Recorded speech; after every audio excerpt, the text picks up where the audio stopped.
an incredible privilege and opportunity to share with you about pianist and composer Amy Beach.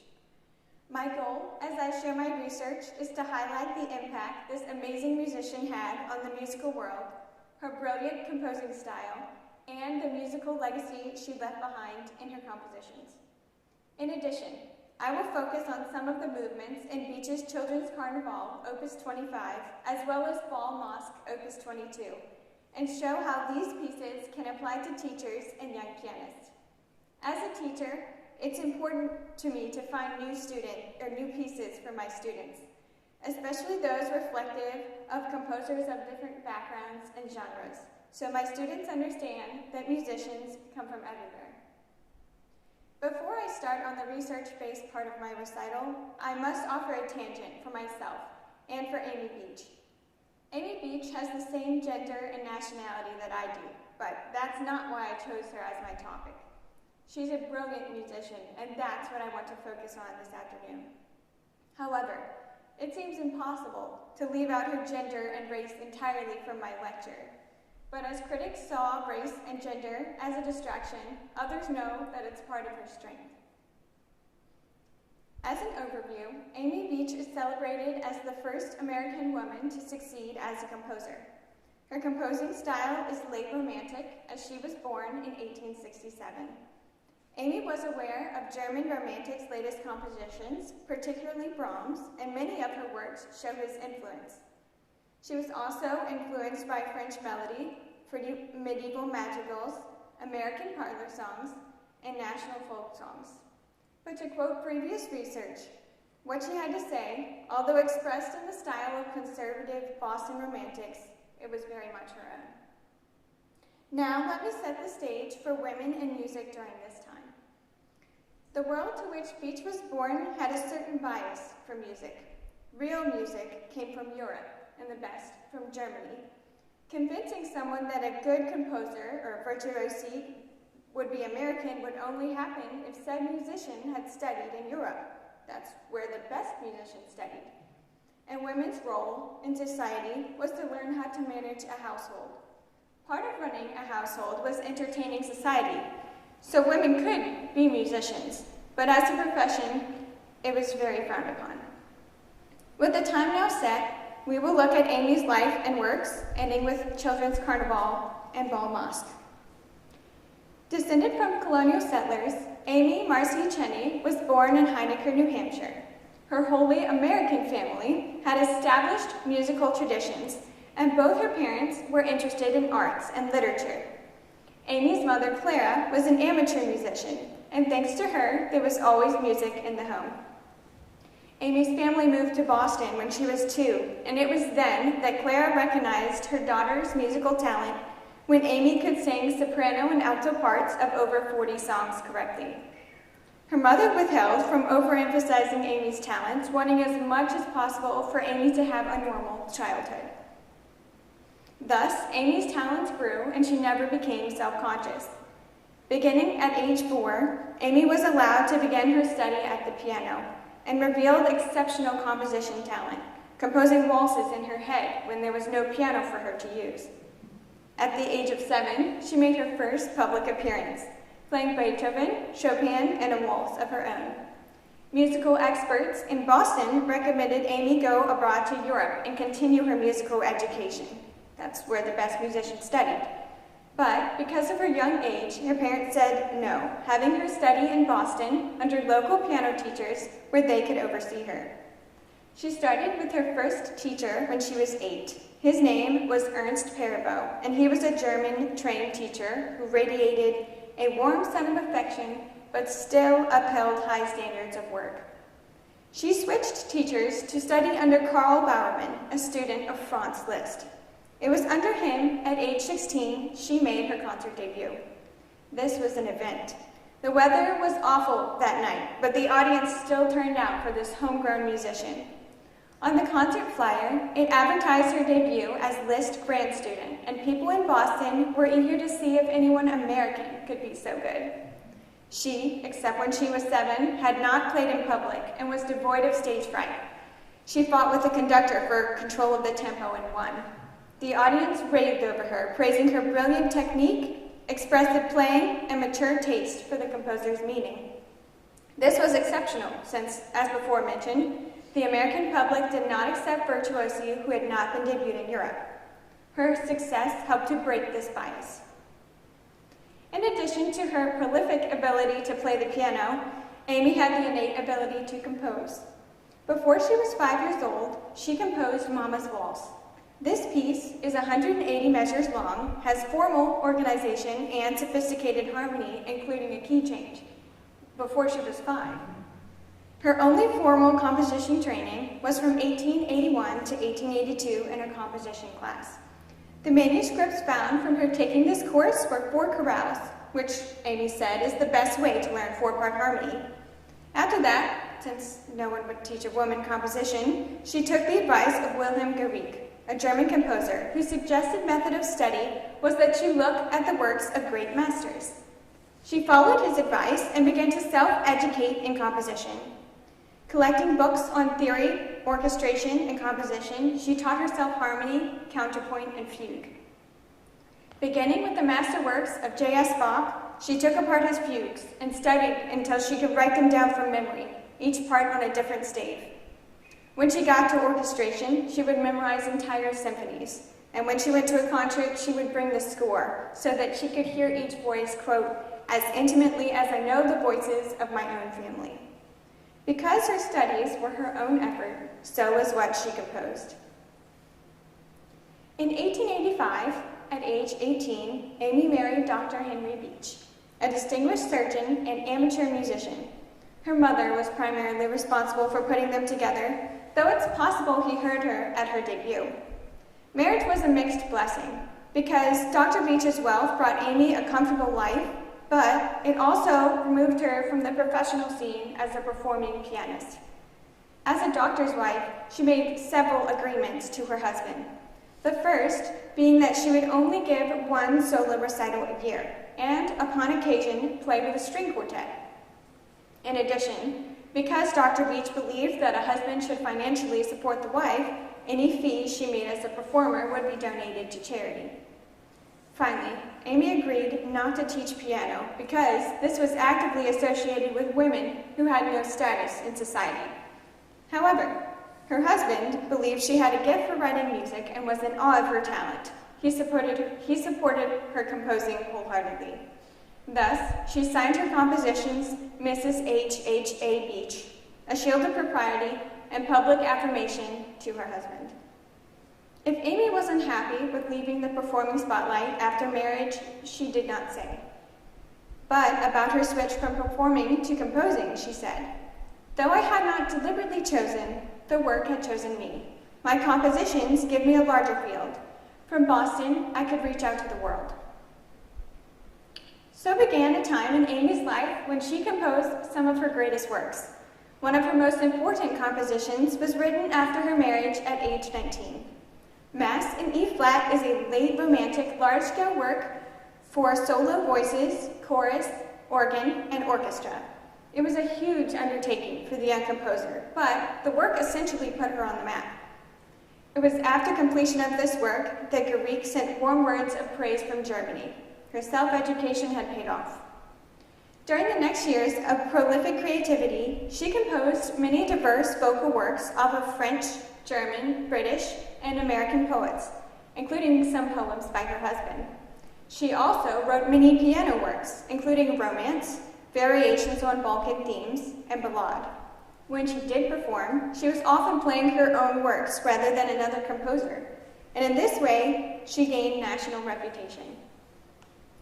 In 1894, after her success from the Mass, it still took courage for Beach to write something even bigger, a symphony. If Brahms didn't attempt it until he was 40, what could she, a 20-something-year-old woman, do? With her husband's strong support, she began to navigate uncharted waters as the first American woman to write a symphony. No pressure. A great influence on this symphony was a challenge regarding cultural heritage. Amy said, "It's a grievous mistake to assume that American writers must confine themselves to high-brown coon songs or American Indian melodies in order to preserve their nationalism. In other words, You can write American music by drawing on the musical traditions of any ethnic group among the country's population, not just the Native American people. New England was filled with those who had immigrated from Scotland and Ireland. Their music was part of Amy's heritage. Thus, she completed her symphony in 1896 using themes based off of Gaelic melodies. There were mixed reviews after its completion, but many critics at the time were supportive of the symphony, saying that it was masculine in effect and strong writing. George Whitefield Chadwick, prolific conductor, composer, and teacher, said, "It's full of fine things and mighty well built besides. I always feel a thrill of pride myself whenever I hear a fine work by any one of us. And such you'll have to be counted in, whether you will or not, one of the boys." The acceptance of this symphony was her acceptance into the realm of great composers, making it a landmark for her personally, for American music, and for the world. Critics during her life were hailing her as not only one of the first American musicians, but one of the foremost composers in the entire world of music. When doing research on Amy, the topic of teacher does not come up very often. This is because, if you recall, she promised her husband when they got married that she would never teach music. But being a natural teacher, she found ways to get around the letter of the promise. First, she shared practical advice about piano and composition through writing articles and in interviews. She frequently recommended that young performers search for less frequently played pieces, rather than programming only standard recital compositions. In addition, Amy wrote 10 commandments for young composers, including studying the works of a great master, recommending the Well-Tempered Clavier by H.H.A, string quartets by Haydn, Mozart, and Beethoven, and as much choral music as possible. Lastly, Amy composed many teaching pieces for young pianists, or pieces that would appeal to younger pianists, because she wanted to offer beginning piano pieces that were high quality.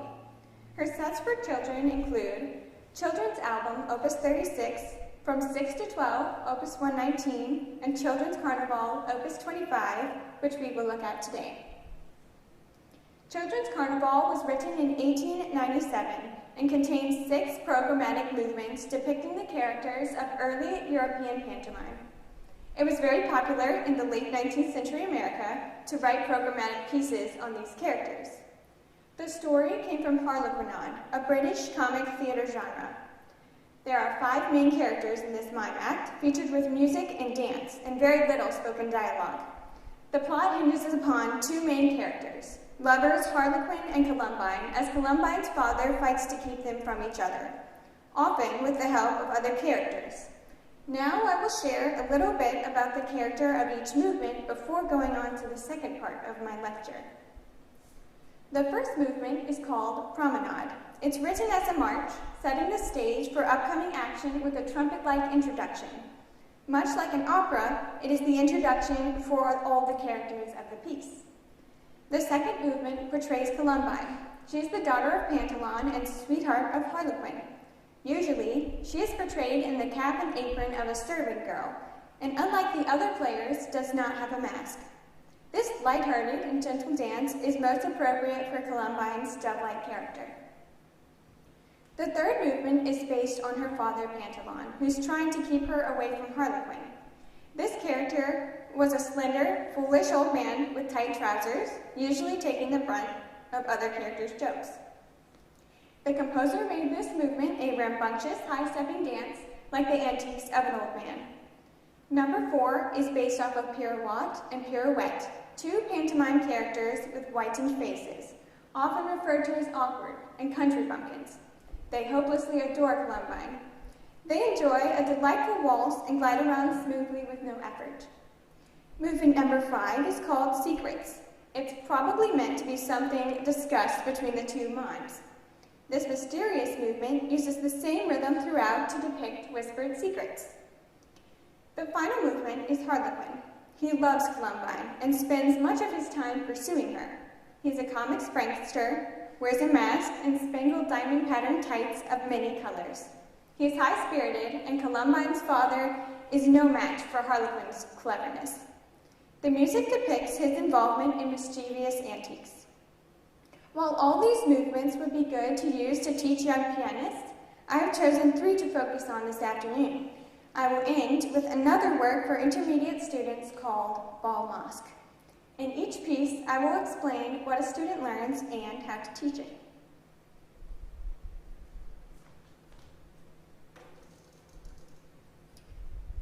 The first piece is Promenade. I will play this for you now.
And a dotted rhythm that's a reminder of all the characters.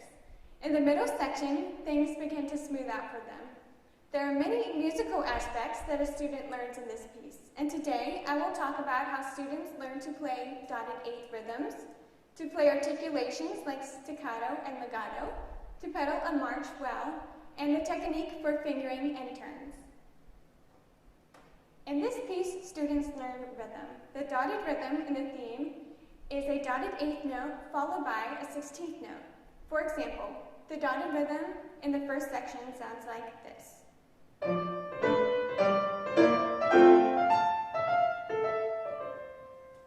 This can be difficult for a student to play correctly because maybe they just play the rhythm and it sounds like the third beat of a triplet, or if they're mimicking their teacher, they feel the rhythm but don't fully grasp the concept.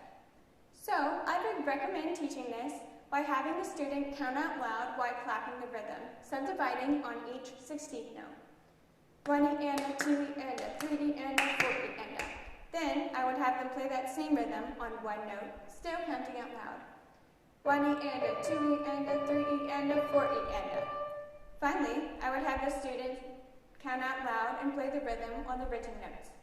1E and a 2E and a 3E and a 4E and a 1E and a 2E and a 3E and a 4E and a 1.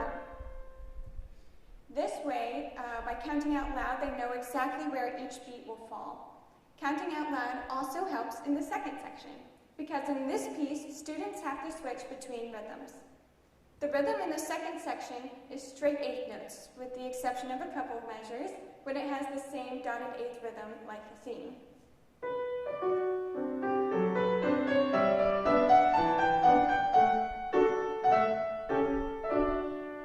Students still need to count out loud for this rhythm, but it might be better not to subdivide in 4 here, but in 2, thinking 1 and, 2 and, 3 and, 4 and. And for the few dotted rhythms, they can play the 16th note after saying and. An example. 1 and 2 and 3 and 4 and 1 and 2 and 3 and 4 and 1 and 2 and 3 and 4 and like that. Secondly, in this piece, students are learning about articulations. And the first articulation a student will learn in this piece is staccato. A staccato touch is where the pianist is playing notes that are separated from each other, and it's indicated by a dot over or under the note head. It's often defined as notes being short or detached.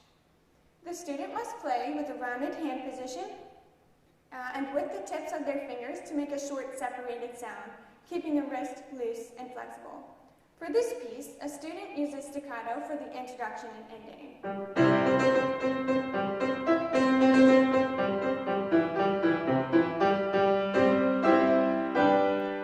A student may tend to play this introduction and lift their wrist really high, or they might try and lock their wrist so that the sound is sharp and harsh. But either way, they can't play it at tempo and keep every note clean. So I would teach this, since the staccato notes in question are in arpeggiated form, I would teach the student on arpeggios. Using the first inversion chord, as written in the music, the student can play each note slowly, focusing on the tip of the finger close to the key and a relaxed wrist before playing the next note. At first, there's a long pause between the notes before they play it at tempo. To help also with this movement, students can think that their wrists are going in the same direction as the notes are going. When the notes are going up, their wrists are going up. When the notes are coming down, their wrists are coming down. Another articulation that students learn in this piece is the articulation of legato. Legato touches are described with words like smooth and connected. Legato is marked under a slur and created when, after the first note is played, the second note is played before the first note comes up. The first theme is legato, under a slur.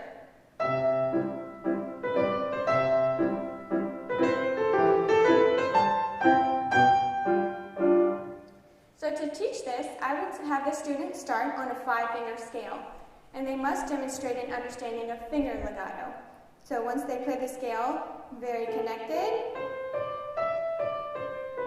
then they can try that same scale on the dotted rhythm, which is 1E and a 2E and a 3E and a 4E and a 1.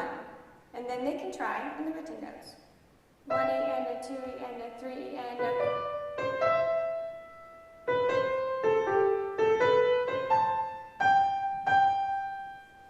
Keeping it all connected. The second theme combines both touches in the right hand, the legato and staccato touch, while the left hand continues the accompaniment.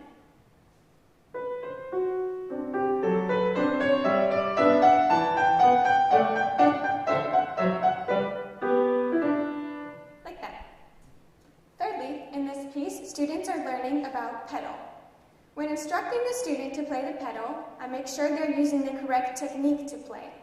The heel of their foot should be on the floor and the ball of their foot on the pedal. When the student presses the pedal, their heel should stay on the ground. Beach does not write pedal in this piece, but there are 2 main places it's helpful: in the introduction and ending,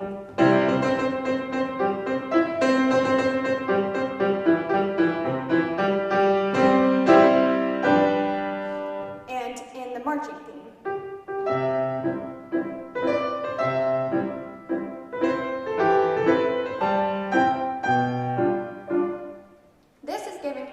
To the first beat of the march by opening up the sound on the first beat.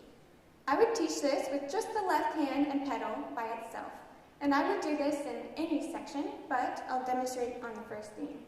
So the pedal will be pressed on beat 1 and released every time on beat 2. 1, 2, 3, 4, 1, 2, 3, 4, down, up. So the student must hold the pedal down until they play the second chord, so that when they play it together, it's not blurred. Fourthly, and finally in this piece, students are learning about technique. Students are taught first at the piano most often to play a five-finger pattern and have their hands in one spot. This piece teaches a student to have their hands and fingers mobile. The right hand has turns, stretches, and finger switches, and the left hand is moving up and down in this march pattern. It's teaching the student to get away from having their hands in one place. I would teach this for the right hand notes by having the student label the parts where they have to turn or use a finger switch, and then have them say out loud the fingering as they play. For example, 5, 2, 4, 3, 5, 2, 3, 2, 1, 2, 3, 1, 5, 4, 3, 1. In these first few bars of the theme, there are many technical movements. For example, in the second measure on the fourth beat, beach indicates using finger 3 to finger 2 to play a third, which is a stretch. The next measure has a turn, finger 1, 2, 3, 1. And right after that, a finger switch, finger 4 to finger 3 on the same note. The left hand also is mobile. They must play a lower bass note and up to a chord. They have to physically move their hand rather than stretch their fingers. A student might find it helpful to try saying the name of the bass note as they get there so that they have a goal. For example, C, C, B, G, B, like that. So to conclude this movement, it would be excellent to use to teach a student the character of a march with all its dance-like features, as well as to help a student learn any of these musical aspects. The next piece we're looking at today reflects the gentle and sweet character of Columbine. I will play this for you now.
Bass melody that kind of takes charge from the beginning, rocking back and forth to the meter.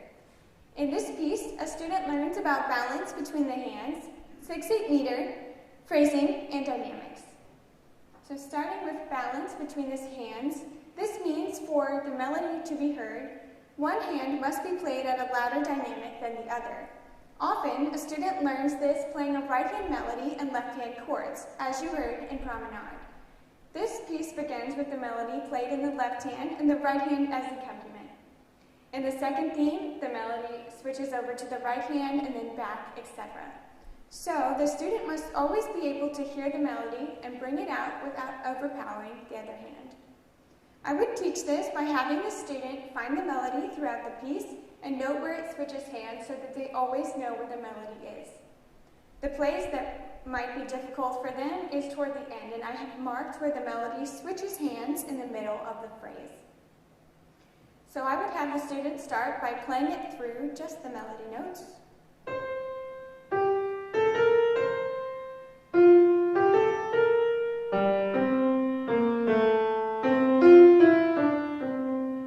Then I would have them play it through just the right hand with the correct dynamics. When the right hand is playing the melody note, the dynamic is louder. When the right hand is playing the accompanying note, the dynamic is softer.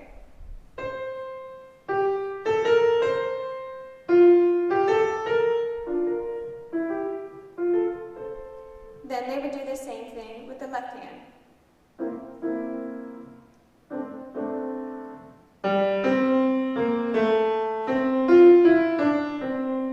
Then they are ready to put it together with the correct dynamics.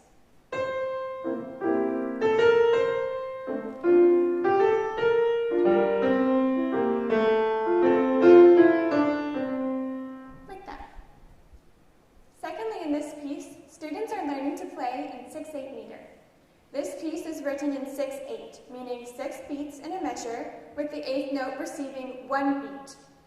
But rather than having the student think 6 small beats, 1, 2, 3, 4, 5, 6, they can think 2 larger beats, 1, 2, 3, 4, 5, 6.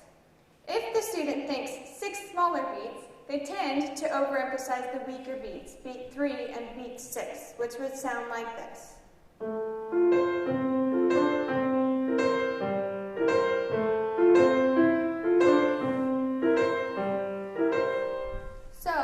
I would teach the student by taking a phrase in the left hand and have the student tap on each beat. 1, 2, 3, 4, 5, 6, 1, 2, 3, 4, 5, 6, 1, 2, 3, 4, 5, 6, 1, 2, 3, 4, 5, 6, 1, 2, 3, 4, 5, 6. Then I have them do it again and tap only on beat 1 and beat 4, the big beats. 1, 2, 3, 4, 5, 6, 1, 2, 3, 4, 5, 6, 1, 2, 3, 4, 5, 6, 1, 2, 3, 4, 5, 6, 1, 2, 3, 4, 5, 6.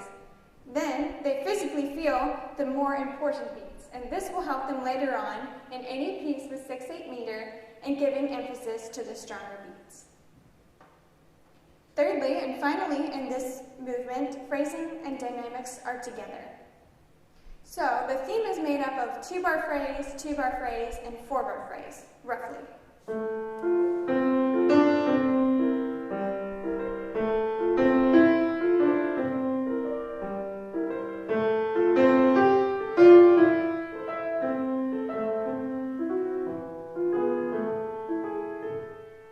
As seen here, many of the longer phrases, like phrase 3, have a crescendo to a diminuendo written in.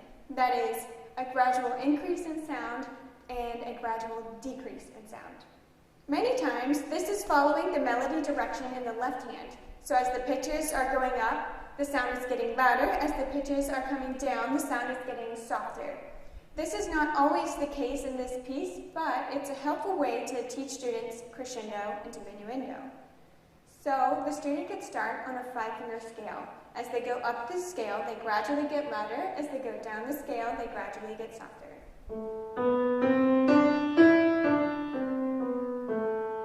Then they can try the same idea on the melody notes.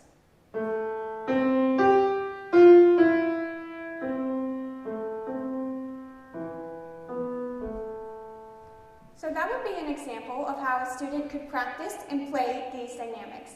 They can also think, as the phrase is starting, I'm getting louder. As the phrase is ending, I'm getting softer. And this would help them connect the 2 short phrases to the longer phrase. They could play phrase 1 piano, phrase 2 piano, phrase 3, okay, now I'm doing a crescendo. Or they could make each 2-bar phrase very interesting so that when they get to the 4-bar phrase, it's the climax of the musical sentence. By putting a slight crescendo and diminuendo on each 2-bar phrase as following the melody, the student connects the phrasing as a whole.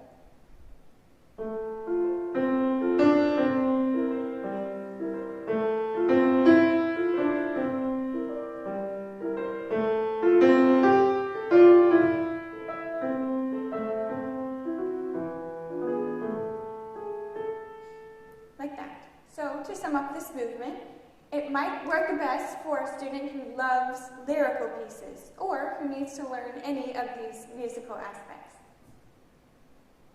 The next movement we're looking at today is the final movement in a set of 6, and it represents the character Harlequin. I will play this for you now.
Tempo.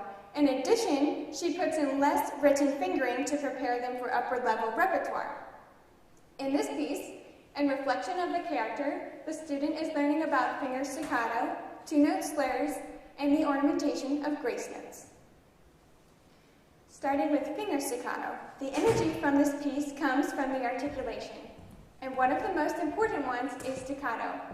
Promenade uses staccato in short burst, but Beach marks this piece sempre staccato for the left hand, meaning the left hand will always be staccato, accompaniment, or no. For the right hand, there are whole phrases in staccato, sometimes in scale form and sometimes in arpeggiated form. I would teach this by explaining rather than the whole hand play the note. That's exhausting. Just the fingers will do it. So fingers are very close to the key and the notes are sharp, like pinching. The wrist still has to be relaxed, it just doesn't have time to lift up. So have the students start very close to the key and at first very slowly. As they're more comfortable, they can add tempo. Secondly, in this piece, students are learning about 2-note slurs. These are little sighs throughout the music. 2-note slurs are played connected, with the first note a little louder. There are 3 motions that make up a 2-note slur. Drop the finger to the key, transfer the weight from that finger to the second finger, and then release. The transfer of weight from one finger to the other is very important to the slur. In context of the piece, it sounds like.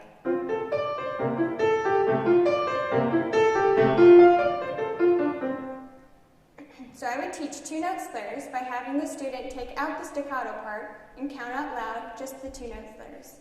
1 and 2 and 1 and 2 and 1 and 2 and 1 and 2 and 1 and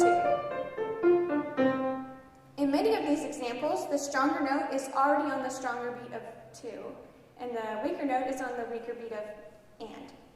So I would also emphasize to the student there's a wrist motion. At first they can exaggerate, but it's in, up, in, up, in, up. Then I would have the student add back in the staccato part. In, up, in, up. Like that, and again, as they get more comfortable, they can add in the correct tempo. Finally, in this piece, students are learning about grace note.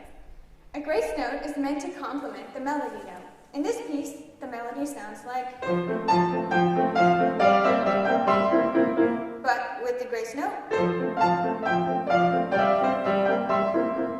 So the grace grace note is played quickly before the written note. In this case, it happens before the beat. A student might try to play it on the beat, but the eighth notes should land together. So I would teach this by taking it apart and having the student play the left hand and the right hand with no grace note.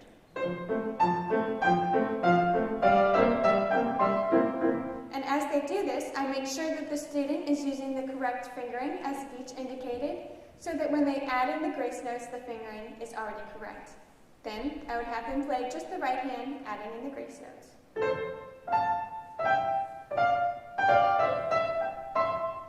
Then finally, they can play it together very slowly, making sure the eighth notes land together.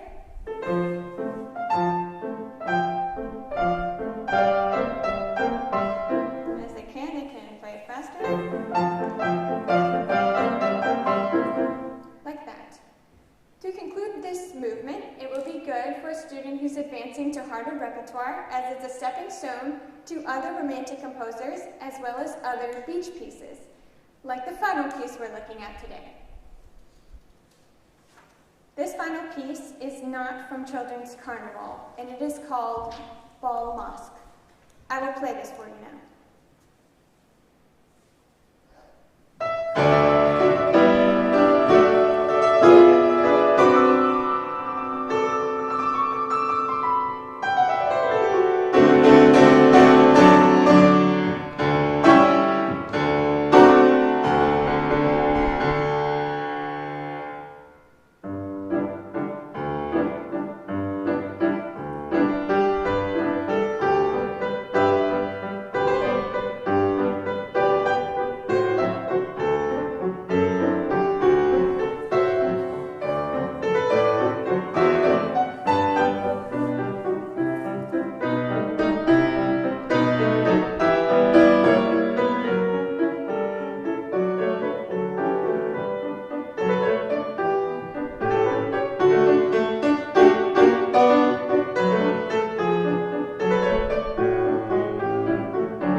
beginning, you heard a grand introduction, perhaps for the big entrance to a ball. And then you heard the music sweep into a beautiful waltz as people began to dance. In the second section, a rich melody begins in the left hand, allowing the right hand to take up the accompaniment part, switching partners, as it were. They switch back for the return of the A section, and Beach ends very triumphantly. This piece would be good for an intermediate student as it teaches concepts like ornamentation, pedal, and balance. So starting with ornamentation, we already saw one way of adding to the music, embellishing the music through grace notes, and Beach does use grace notes in this piece. But another way of doing it on the piano is through trills. Trills are two notes shifting from one to another in rapid succession. It is played, in this case, a whole step above the written note. Before playing this piece, a student may have played trills, but they might not be confident yet at this length. Sometimes they are 4 measures long.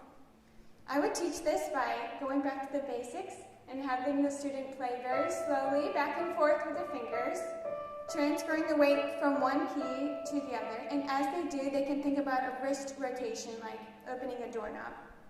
As they get faster so they can play it very easily. It might also be difficult to put in the left hand while the right hand is playing the trills. So I would have the student play the D octave as written on the first beat, establishing a big beat, while the right hand is playing a trill. So 1, 2, 3, 1, 2, 3. As they can add in the rhythm, which is 1, 2, 3, 1, 2. 1, 2, 3, 1, 2, 3, 1, 2. Like that, and then finally they can put it on the written notes. 1, 2, 3, 1, 2, 3, 1, 2, 3, 1, 2, 3, 1, 2, 3, 1. Like that. Secondly, in this piece, students are learning about pedal. In the theme, the pedal is straight, meaning depressed on beat 1 and up on beat 2.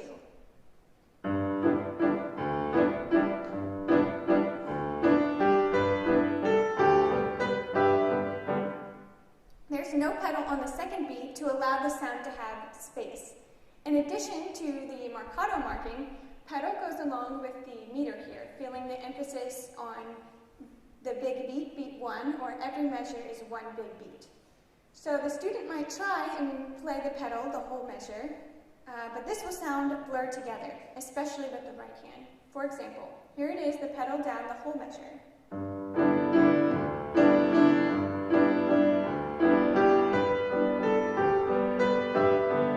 You entirely almost lose the grace notes, bird-like quality, if the pedal is down the whole time. So I would teach the student with just the left hand and the pedal to understand the papa that accompanies the waltz, setting the pedal on the strong beat. 1, 2, 3, 1, 2, down, up, down, up. Then the student can try the right hand and pedal by itself. 1, 2, 3, 1, 2, 3, 1, 2, 3, 1, 2, 3, 1, 2, 3. Then when they put it together, it's all in this one feel. 1, 2, 3, 1, 2, 3, 1, 1. Like that. Thirdly, and finally, in this piece, students are learning balance and voicing. In this piece, the melody not only switches between the right and the left hands, but there are other lines going on that must be softer than the melody. A small example I will play for you has the right hand melody and also a softer counterharmony.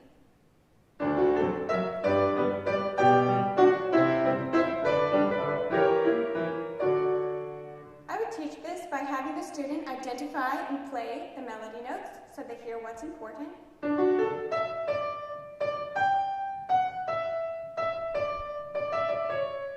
Then they can think about the harmony notes, which are not as important.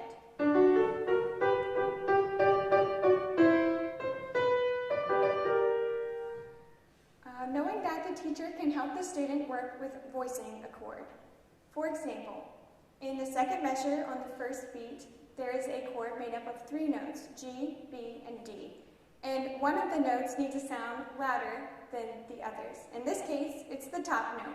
which has the advantage of the highest pitch.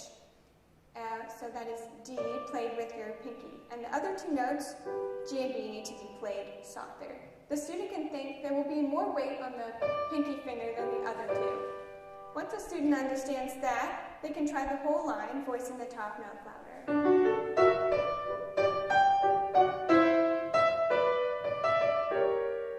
Like that. So to conclude this piece, Bal Masque is perfect for an intermediate student with all of its drama and romantic flair. In conclusion of our time today, I just wish to say thank you to everyone here in person and watching online. What a blessing to be joined by faculty and family, friends, and peers. And what a privilege to get to share what I love. I hope that you've all enjoyed learning about this composer and her pieces, and when looking for new music, I hope that Amy Beach will come to mind. Thank you.